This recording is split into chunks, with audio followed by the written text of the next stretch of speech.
नमस्कार दोस्तों। आज मैं आपको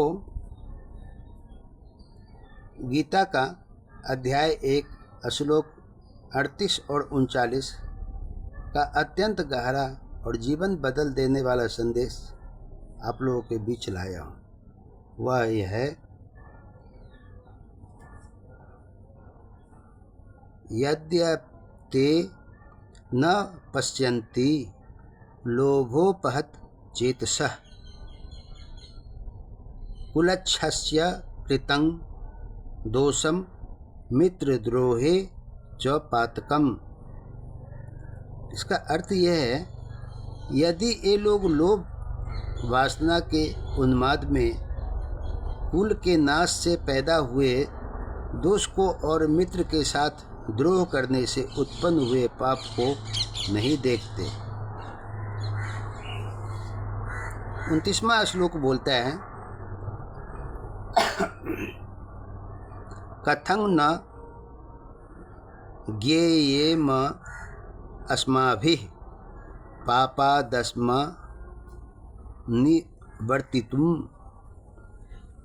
कुलच्छस्य कृतं दोषं प्रपश्य द्विजनार्दन।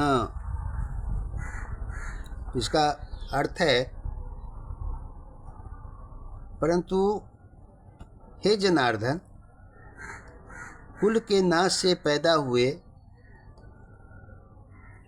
दोष को देखकर क्यों न हम सोचने का उचित उपाय करें। इस समय विषादग्रस्त अर्जुन पाप और दोष की तलवार अपने सिर पर लटकी देखकर युद्ध न करने के निश्चय की ओर अग्रसर है, परंतु यह उनके भ्रमित मन की सोच है। इस पर आइए आपको विस्तार से समझाता हूँ।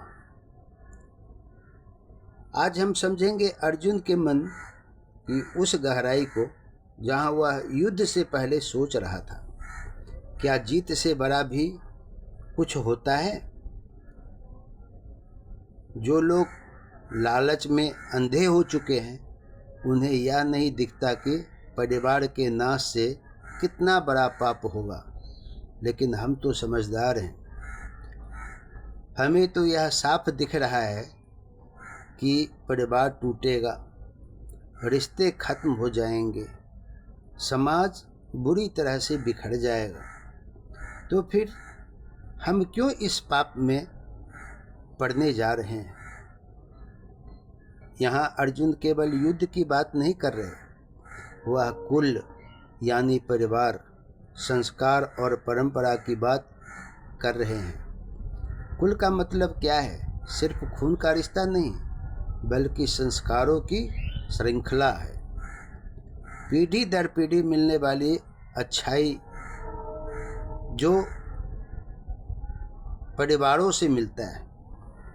जब कुल टूटता है तो क्या होता है वह जानिए। संस्कार खत्म हो जाता है, सम्मान भी खत्म हो जाता है, सही गलत का फर्क बिल्कुल मिट जाता है। यही आज हम अपने समाज में चलते देख रहे हैं।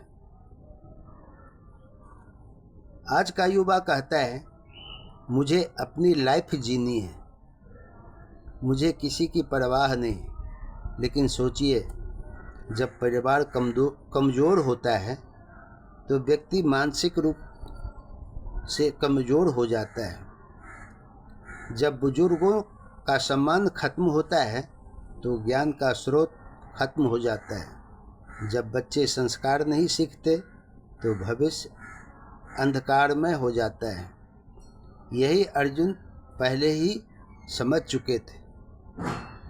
एक गांव में 2 भाई रहते थे। पहला भाई हमेशा अपने माता पिता का सम्मान करता था, उनकी बात सुनता था, और दूसरा भाई कहता था, ये पुराने लोग क्या जानते हैं। समय बीता, पहला भाई सफल हुआ, परिवार खुश रहा। दूसरा भाई अकेला पड़ गया, तनाव में रहने लगा।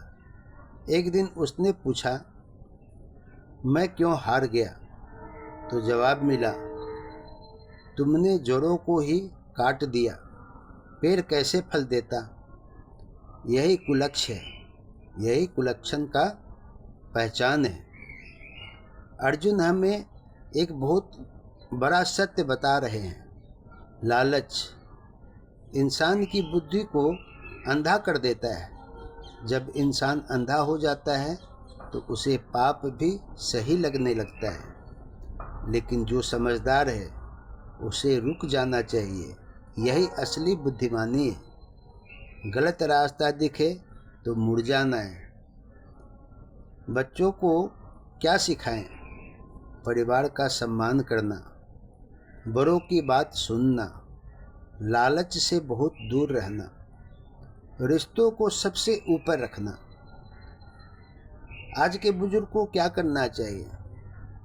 बच्चों को प्यार से समझाएं, अपने अनुभव साझा करें, संस्कारों को जीवित रखें। अर्जुन का यह संदेश केवल युद्ध के लिए ही नहीं था, यह हमारे जीवन के हर निर्णय के लिए है। अगर कोई काम आपके परिवार को तोड़ता है तो वह जीत नहीं, हार है। अगर कोई निर्णय रिश्तों को बचाता है तो वह सच्ची जीत मानी जाती है। अगर आपको यह ज्ञान अच्छा लगा तो इस वीडियो को शेयर ज़रूर कीजिएगा, ताकि हर घर में संस्कार और समझ बनी रहे। और आपको अच्छा लगा हो तो इसको लाइक कीजिए, सब्सक्राइब कीजिए और कमेंट में लिखिए जय श्री कृष्ण। धन्यवाद।